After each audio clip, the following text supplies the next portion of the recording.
Yung darating na yung pagsisingil sa kanila na pagdudusahan nila yung kanilang mga kasalanan.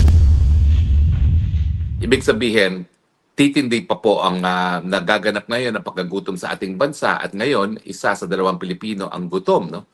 So, yan po ang mga kadahilanan kung bakit talaga kinakailangan magpalitan ng gobyerno dahil hindi na natin maaantay pa ang 2028. Naku po, Ulitin ko po ha, automatic hindi rin na po 'yan. pwede na mag-eleksyon tayo sa 2028 na nakaupo pa ang mga Marcos. Sigurado po ako, ang mga Marcos, dahil hawak nila mga makina na magbibilat ng boto, hindi nila pananalunin si Inday Sara kung sila pa rin ang nakaupo sa 2028. So kinakailangan po talaga matanggal ang mga Marcos ngayon na, now na, not tomorrow, not in 2028. Dahil baka nga po, wala na tayong kinabukasan na pinag-uusapan kung tatagal pa ng 2 pang taon itong Marcos na hindi talaga alam ko anong gagawin para mamuno sa ating bayan. Tama ka diyan. Bagyo darating, ang sasabihin, nagkakamot ng ulo, anong gagawin natin?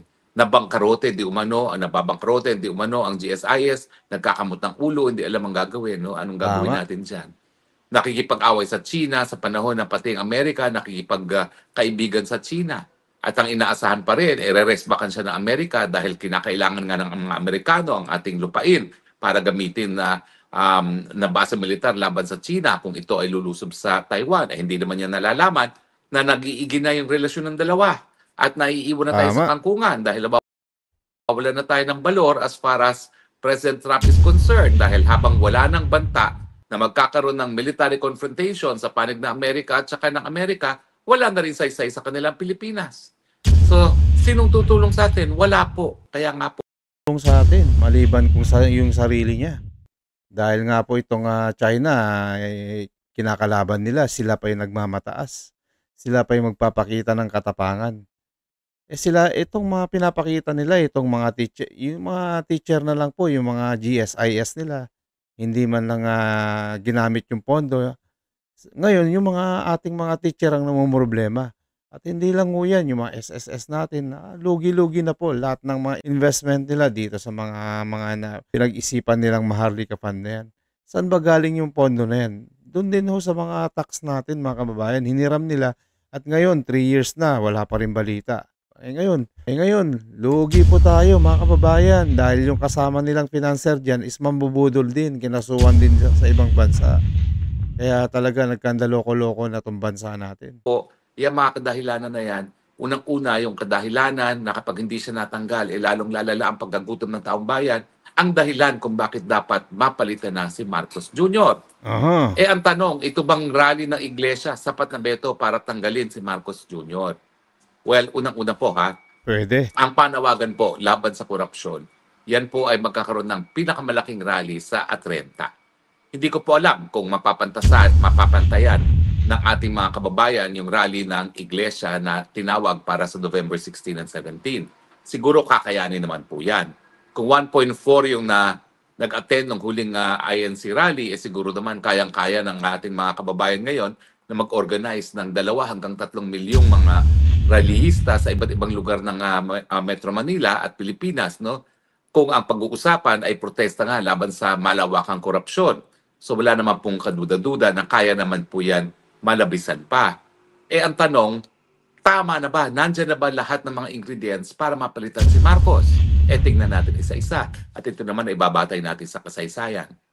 Yung Sige galit po. ng taong bayan, tingin ko, mas matindi pa ngayon ang galit ng taong bayan sa korupsyon kesa nung panahon na sinuka si Marcos Sr. No? Kasi nung Marcos Sr., limitado ang nalalaman ng taong bayan. Tama. Kasi ang meron lang tayo noon, dahil nga wala tayong malayang pamamahayag, yung mga tinatawag natin mosquito press. Pero ngayon, lantad na ang korupsyon, kung gaano katindi ito dahil nga sa internet, no? So ikaw ay talagang taga-planet Mars kung hindi mo pa alam kung bakit nagagalit ang tao ngayon sa tindi ng korupsyon ng Pilipinas, no? So tingin ko, katumbas na yan. Pangalawa, yung kahirapan ng tao.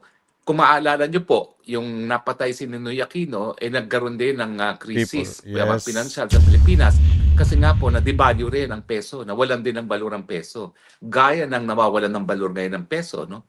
Kasi gaya na aking sinabi kanina, no? Ang balor ng peso, nagiging mahal lahat ng inaangkat natin at unfortunately, lahat ng kinakailangan natin sa pang-araw-araw na buhay, inaangkat pa rin natin.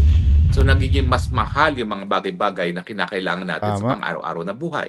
So tingin ko yung kahirapan, mas matindi pa nga. Ngayon nga, nami-measure na natin kung ilan yung naghihirap. Ngayon, kalahati ng Pilipino naghihirap. Pero hindi ako magtataka kung mas matindi na ngayon ang figura kasi hindi naman umunlad ang ating ekonomiya. Talagang went from bad to worse. So sa tinding ko, mas matindi pa rin ang ating kahirapan.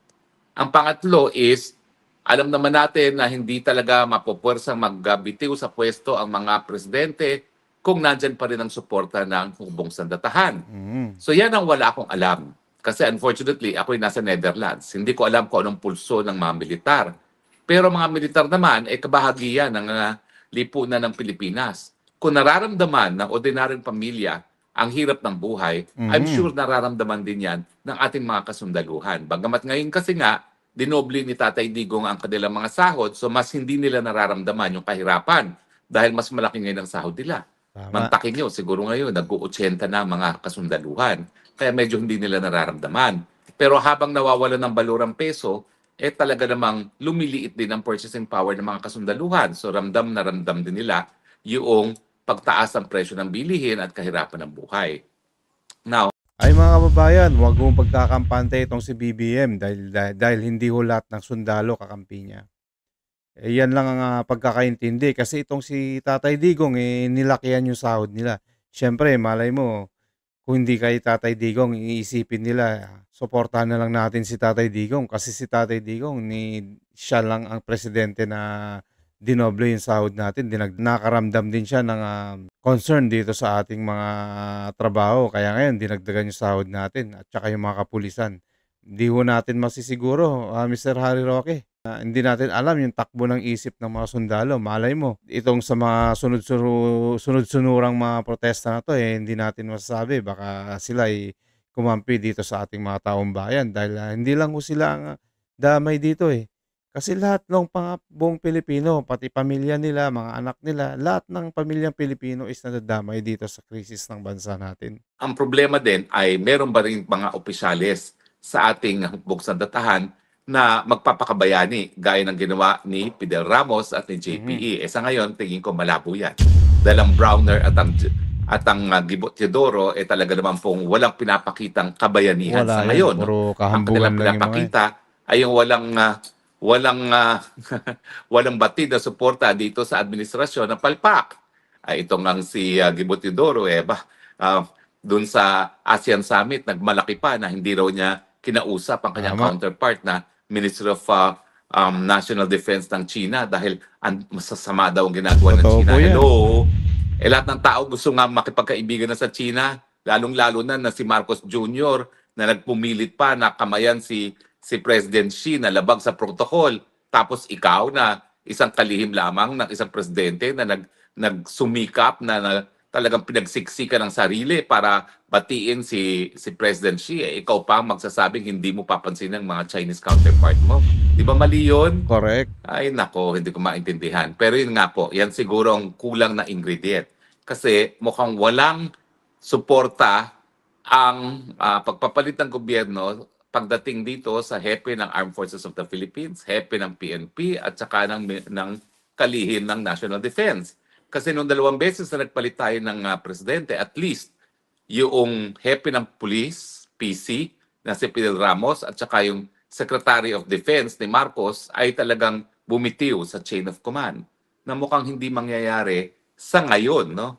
Unless talagang merong iba na mga opisyalis ng militar na magsasabi, aalis na kami sa chain of command at hindi na namin kikilanganin pati si Browner at saka si Gibo Teodoro, no? At hindi nila kikilalanin ang Marcos Jr. bilang Commander-in-Chief ng Armed Forces of the Philippines, no? Posible po. So pag walang ganyan na titiwalag sa chain of command, talagang hindi makakasapi sa pagpalit ng gobyerno ang hukbong sandatahan. Pero ang tanong nga is, masisitmura pa ba pati ng mga matataas na opisyalis ng hukbong sandatahan at kapulisan ang nangyayari sa ating bayan ngayon? Ang nakakagalit siyempre, silang mga sundalo, binubuwis ang buhay nila para sa inang bayan. Pero nung ginagawa ng mga politiko, nagpapasasa sa kanilang pwesto, nagpapayaman galing sa kaban ng bayan. Sigurado naman ako na dahil itong mga militar at saka mga pulis na opisyalis na ito ay nag-aral naman sa Philippine Military Academy, nag-aral naman sa PNPA, meron silang sapat na pagmamahal sa bayan para alam nila na kinakailangan na ang bagong kabayanihan now na, not tomorrow. Kung nagbubulag-bulagan ng Browner at saka Antidoro sa realidad ng lipunan sa Pilipinas, sa matindi ng kahirapan, alam ko naman na meron pa rin ibang mga opisyalis na nararamdaman at nakikita yan. At alam nila na meron talaga silang obligasyon na maging protektor ng sambayan ng Pilipino. Tama. Now, pero yung bang numero ng taong bayan na lalabas na nagpoprotesta laban sa korupsyon, ano magiging impluwensya nito sa ating kung sa sandatahan? Well, siyempre, yan ang magiging basihan ng ating mga kasundaluhan at kapulisan kung dapat nga ba nilang bigyan ng proteksyon ngayon ang mamamayang Pilipino.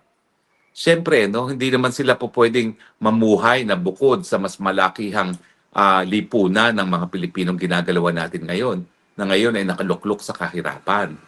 Siyempre, pag nakita nila na ang mga taong bayan ngayon, hindi lang sa internet, kung hindi sinusugal na ang kanilang mga buhay para manindigan laban sa korupsyon, sila mismo bilang mga tao na talagang inalay na ang buhay sa inang bayan, dapat din manindigan laban sa korupsyon. At yan naman ang hinihingi natin, na sana nga hindi lang iglesia, hindi lang mga simbahan ang lumabas na sa mga lansangan at isugal ang kanilang mga buhay para sa kanilang paninindigan laban sa korupsyon at sa pagbabago ng gobyerno, kung hindi ang buong sambayan ng Pilipino na. May posibilidad po, Mr. Harry Roque, na itong mga kasundaluhan natin at kapulisan ay pwede rin po silang bumiliktad dito sa administrasyon na to. May posibilidad po yun. Kasi nga po, gaya ng sinabi ko kanina, lahat ng Pilipino nadadamay na po dito. Yung mga anak natin, yung mga anak ng mga kasundaluhan, yung mga pamilya nila, buong Pilipinas ang nagsasuffer. Yung ekonomiya natin, yung mga bilihin natin, mahal na yung bilihin natin. So, it means nahihirapan na po yung bansa natin. So, ang gagawin nila, mas mainam na lang na step down na lang. Kung hindi mag-step down, edi walang ibang choice kundi magkaroon ng babaliktad po yung mga kasundaluhan natin na maging kampi sila sa mga taong bayan. Kasi nga, para lang iniisipin nila yung kabutihan ng ating bansa. At hindi lang ho yung itong bansa natin, yung kabutihan ng sambayan ng Pilipino. Kayang-kaya po natin na mas malaki pang pagtitipon kaysa sa iglesia kung lahat ng galit ay lalabas na sa lansangan. Kinakailangan na po kayong lumabas sa lansangan kasi tingin ko yan din ang tinitingnan ng ating kasundaluhan at kapulisan. Tama. Talaga bang pikam-pika na ang taong bayan sa korupsyon na nangyayari? Talaga bang wala ng pag-asa ang taong bayan sa administrasyon ni Marcos Jr. at kinakailangan ng magpalit ng gobyerno? Sa tingin ko naman po, sapat-sapat ng dahilan para kayo naman dyan sa inyong mga tahanan ay wag lang magkomento sa Facebook at sa Instagram at kung ano pang social media at kayo'y lumabas na. Sumali na kayo sa 16 and 17 sa rally ng mga iglesia. Miski hindi kayo iglesia, para mas malaki pa ang mga pwedeng makita ng militar na taong bayan na naninindigan laban sa korupsyon at para sa pagbabago ng lipunan. At huwag niyong kakalimutan, siyempre, kinakailangan yung grand finale, pinakamalaking rally ever sa kasaysayan ng Pilipinas. Nang sa ganon, mapilitan rin talaga itong si Marcos Jr. na mag-resign. Sa tingin ko naman, walang tao na napakakapal ng muka na masisitmura na sinusuka na siya ng buong bayan at Tama ka po mananatili pa dyan. rin sa pwesto. Ang akala lang niya dahil pandaming sip-sip na nakapaligid sa kanya ng mga congressman at senatong na mga kumita dahil sa mga Kickback. anomalous na flood control projects, sapat-sapat pa ang kanyang suporta. Well, ipakita po natin, sinusuka na siya. Kaya kinakailangan umalis na siya, lumayas na siya sa pwesto. Yan lang po ang tanging pamamaraan para po mahinto na ang paghihirap ng bayan. Tama ka po dyan, Pag-usapan Harry natin Roque. sa mga susunod na Spokes Hour, anong dapat gawin para tayo makabangon sa kahirapan. Baka naman tayo ay nagpaplano na tanggalin itong Marcos Jr. pagkatapos ay ganun pa rin ang problema. Well, unang-una, kung masusunod naman talaga yung constitutional line of succession na si Inday Sara Duterte ang uupo, tingin ko naman kakayanin niya ni Inday Sara Duterte. Bakit? Well, gaya na aking sinabi, bagamat napakatindi ng paghamon para tayo makabangon dito sa ginawang kabalastugan ni Marcos Jr., ang katotohanan, nagbibigay ng pag-asa naman itong si Inday Sara na kakayanin natin to kahit ano pang pagsubok yan. At sa tingin ko, basta nandyan yung pag-asa na kakayanin natin yan at tayo'y nagtulungan, nagkapit-bisig, lahat po ng ating mga hinaharap na pagsubok ay kaya nating bigyan ng kasagutan.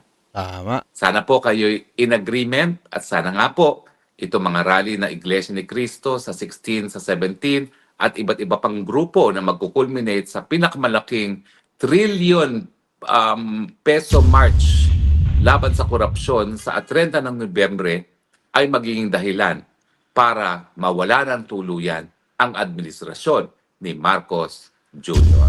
i.e. ang administrasyong pinagdudugdahan na bangag dahil ayaw masinungalingan ang paratang na siya ay bangag sa pamamagitan ng hair follicle test. Ayan, maraming salamat po, Mr. Harry Roque. Talagang ganyan po, kayang-kaya po natin lusutan yan, yung problema natin dito. Kapag yung leader natin is magaling yung mamuno ng ating bayan. Na kung saan iangat niya yung ekonomiya natin na hindi katulad po dito. Na talagang nagkanda hirap-hirap yung bansa natin, nagkamahal-mahal lahat ng bilihin. Pero ang baba naman ng pasahod, mga kababayan. Eto po, mga kababayan, magkakaroon po ng kumpirmadong rally daw ang Iglesia ni Cristo sa November 16 at 17. Kaya mga kababayan, nawagan ho si Mr. Harry Roque sa ating mga lahat na sambayan ng Pilipino na suportahan po natin ng rally ng Iglesia ni Cristo dito sa ating bansa, mga kababayan. Baka hindi na ho matapos tong taon na to baka bababa na rin ang pesto yan dahil nakikita niya araw-araw na may kaguluhan na kung saan lalo't lang lamang tayong nalulugmok sa kahirapan, mga kababayan. Maraming salamat po, mga kababayan. Mag-iingat ho lagi tayong lahat. News that matters and God bless.